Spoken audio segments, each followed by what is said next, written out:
তরমুজ আমরা কে না খেতে ভালোবাসি। ছোট থেকে বড় প্রায় সকলেই কিন্তু খেতে বেশ ভালোবাসি, আর সেটা খাওয়াও কিন্তু শরীরের জন্য অত্যন্ত উপকারী এবং স্বাস্থ্যকর। তো আজকে তরমুজেরই একটা খুব ছোট্ট এবং সাধারণ রেসিপি নিয়ে আমি চলে এসেছি, যেটা ছোট থেকে বড়, ব্যাচেলার থেকে ম্যারিড, যে কেউ এটা খুব সহজেই বানাতে পারবেন। নমস্কার সকলকে, আমি অর্চিতা চলে এসেছি নতুন আরেকটা রেসিপির সাথে। আশা করি আপনারা সকলেই খুব ভালো আছেন। ঝটপট দেখে নিন আজকের রেসিপিটা। এর আগের ভিডিওতে আমি আপনাদেরকে বলেছিলাম যে কীরকম তরমুজ আপনারা বাড়ি থেকে কিনতে পারবেন। বাইরে যখন যাবেন মার্কেট থেকে, তো তখন এইরকম টাইপের তরমুজ আপনাদেরকে কিনতে বলেছিলাম। দেখুন, এখানে একটা সুন্দর হলুদ রঙের দাগ আছে, আর তরমুজের গায়ের রঙটা দেখুন কতটা ডিপ সবুজ রঙের। এটার আওয়াজটা শুনলে বুঝতে পারবেন যে এটা কতটা ভেতর থেকে শক্ত আছে।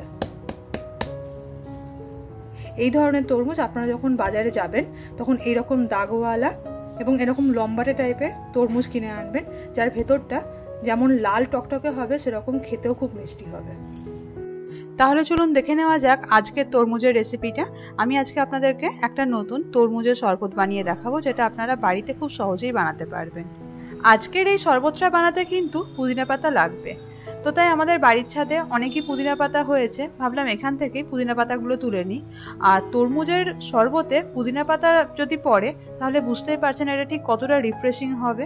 তো চলুন দেখে নেওয়া যাক আজকের এই রেসিপিটা, কিভাবে আমি আপনাদেরকে তরমুজের সঙ্গে পুদিনা পাতার এই শরবতটা বানিয়ে দেখাচ্ছি।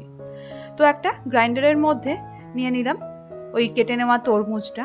দেখতেই পাচ্ছেন তরমুজের রংটা ঠিক কতটা লাল।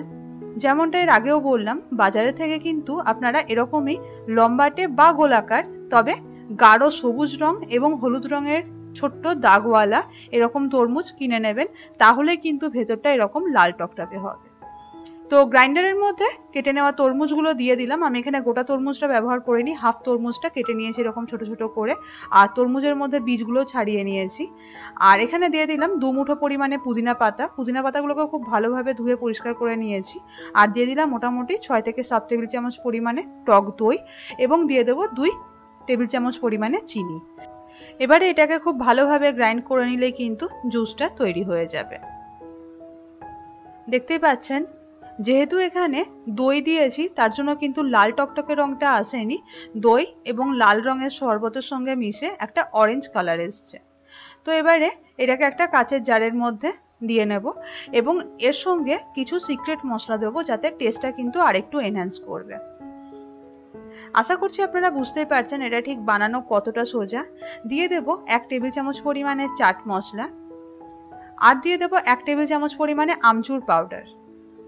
এর সাথে কিন্তু আপনারা হাফ চা চামচ পরিমাণে ভাজা জিরে মশলাও দিতে পারেন, খেতে কিন্তু খুব সুন্দর লাগবে, তবে আমি এটা এখন এখানে অ্যাড করিনি। তো এবারে সমস্তটাকে খুব ভালোভাবে মিশিয়ে নিলাম। কাঁচের গ্লাসের মধ্যে দিয়ে দিলাম ছোট ছোট করে কুচি করে নেওয়া তরমুজ। যদি মুখে এরকম ছোট ছোট তরমুজের কুচি পড়ে, খেতে কিন্তু বেশ সুন্দর লাগে। আর হ্যাঁ, এখানে বলে রাখি, আমি যে এখানে আমচুর পাউডার বা চাট মশলা দিলাম, আপনারা চাইলে কিন্তু এগুলোকে স্কিপ করেও যেতে পারেন। প্লেন পুদিনা পাতা এবং দই দিয়ে তরমুজের এই শরবতটা বানিয়ে নিতে পারেন, তাহলেও কিন্তু খেতে বেশ সুস্বাদু হয়। এটা বানিয়ে আপনারা মোটামুটি 1 থেকে 2 দিনের জন্য ফ্রিজে রাখতে পারেন। বাড়িতে কোনো গেস্ট আসলে এভাবে ঝটপট বানিয়ে নিন দই পুদিনা দিয়ে তরমুজের শরবত। এই যে শরবতের রেসিপিটা আমি আজকে আপনাদের সাথে শেয়ার করলাম, এটা কিন্তু শরীরের জন্য প্রচন্ড উপকারী। এতে যেহেতু তরমুজ এবং দই রয়েছে, এটি কিন্তু ডিহাইড্রেশন এবং ডায়রিয়ার হাত থেকে রিলিফ দেবে। সাথে মিন্ট থাকায় খুব তাড়াতাড়ি ডাইজেশন হবে এবং শরীর রিফ্রেশমেন্টেও কিন্তু প্রচন্ডভাবে হেল্প হবে। আর এই শরবতটা আপনারা খালি পেটে বা দুপুরে খাওয়ার পরেও কিন্তু পান করতে পারেন। দুটো ক্ষেত্রেই কিন্তু শরীরে সমানভাবে এফেক্ট দেবে। তবে যদি আপনারা খালি পেটে খান, এটা তো সকলেরই জানা রয়েছে, তরমুজ খালি পেটে খেলে খুব তাড়াতাড়ি বডি অ্যাবসর্ব করে এবং হাইপার অ্যাসিডিটির হাত থেকে রিলিফ দেয়। তৈরি হয়ে গিয়েছে দই এবং পুদিনা সহযোগে তরমুজের শরবত। আশা করি রেসিপিটা ভালো লাগলো। ভালো লাগলে শেয়ার করতে ভুলবেন না। ভালো থাকবেন, সুস্থ থাকবেন।